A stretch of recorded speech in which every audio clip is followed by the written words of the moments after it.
The scent of jasmine was the first thing I noticed. It was her favorite perfume, a scent that used to make my heart flutter like a teenager's. Now it just felt cloying, a sticky sweetness masking something rotten underneath. She walked in a little too bouncy, a little too bright-eyed for someone who'd supposedly just finished a 12-hour emergency shift at the hospital. "Honey, I'm home," she chirped, that same fake cheerfulness I'd come to dread. "My name is Thomas, and my wife is Amelia, or I suppose was. We'd been married for 6 years. 6 years of shared Netflix binges, quiet dinners, and weekend hikes. Or at least that's what I thought. It's funny how a life you've carefully constructed, brick by loving brick, can crumble so spectacularly with just a few cracks in the foundation." Amelia always claimed to work long shifts. It was part of her medical job. Lately, it seemed there were more emergencies than usual. It started with little things, I guess. Late-night calls she'd take in the other room, always lowering her voice, explaining them away as a particularly difficult patient or a worried colleague. The way she'd recoil slightly when I reached for her hand, a barely perceptible flinch that nevertheless set off alarm bells in the recesses of my mind. And then there was the perfume, jasmine, always jasmine. A perfume that felt more like a mask lately than anything. Tonight, however, was different. She came back not just smelling of jasmine but almost vibrating with a peculiar energy. "Long day?"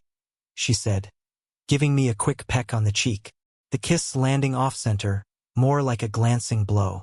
"You okay?" I asked, trying to keep my voice level. I felt a knot tightening in my stomach, that familiar dread rising. "Tired but fine," she said. "What did you have for dinner?"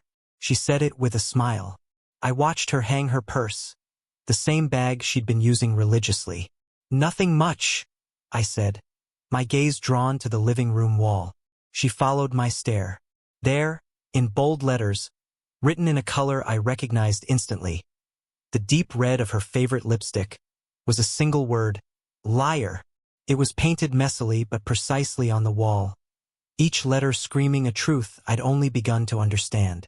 The word wasn't a painting, felt like a physical punch, a hammer blow to my chest. Her face went slack, her eyes widening, her lips parted in a silent gasp. The color drained from her, leaving her skin paper white, the brightness replaced with stark terror. What is this?" she stammered, her voice a shaky whisper, all the pep gone.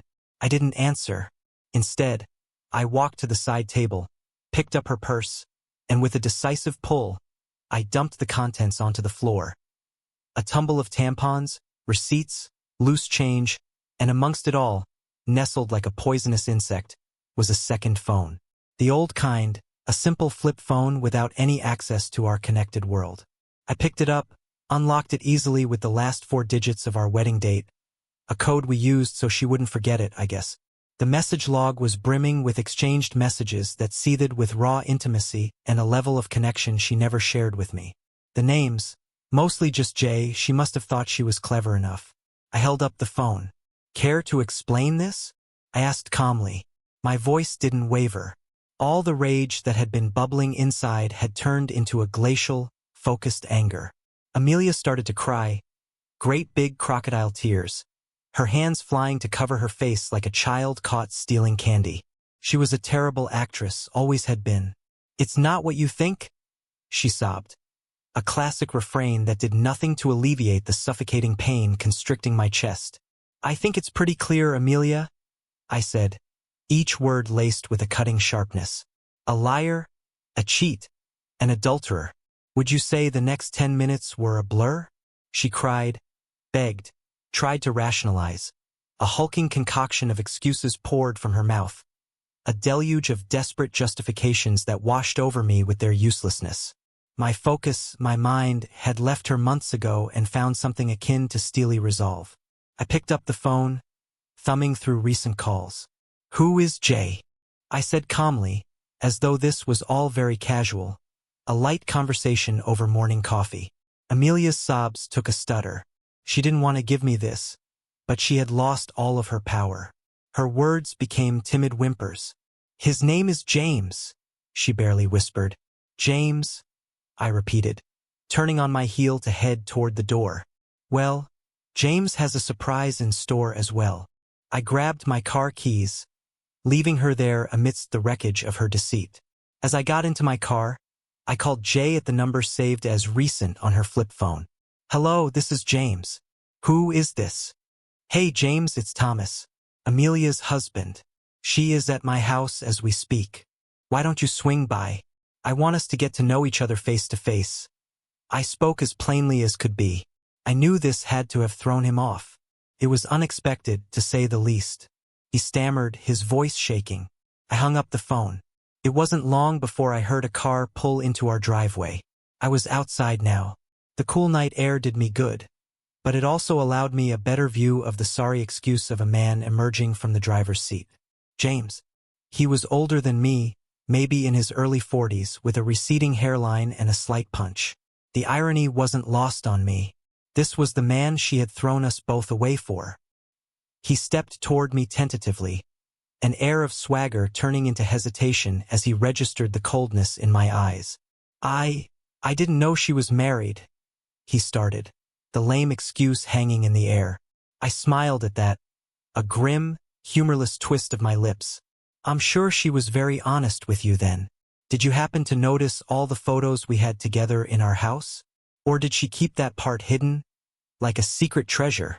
Before he could answer, the door to our house opened.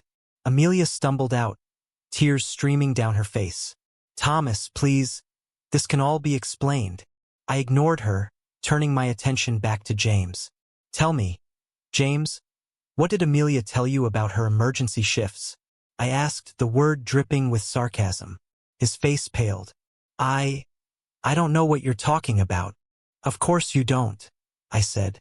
"Just as Amelia doesn't know that I installed cameras in the house in case some trouble might emerge." I pulled out my phone, displaying the live feed of the living room. A shocked James and Amelia cowering behind her own deceit. His face now mirrored the stark terror that Amelia's had just before. The evidence was there, visible, impossible to deny. This wasn't some dramatic misunderstanding. This was a cold, calculated trail. It was happening in real time. The next moments played out like a bad soap opera, but it felt like the most natural, cathartic moment in my entire life. James denied it all, looking as pathetic as I thought he could. I threw a punch. It was the hardest punch I have ever thrown. James was on the floor in agony. Amelia cried and yelled. I screamed and ranted. It was chaos.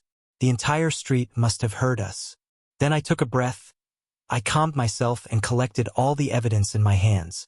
The message logs, the camera footage, and a detailed report. A full report on every deceitful detail, every moment they lied, all the time she pretended she didn't only have one flip phone. She had a second and a third phone, where she communicated with other friends.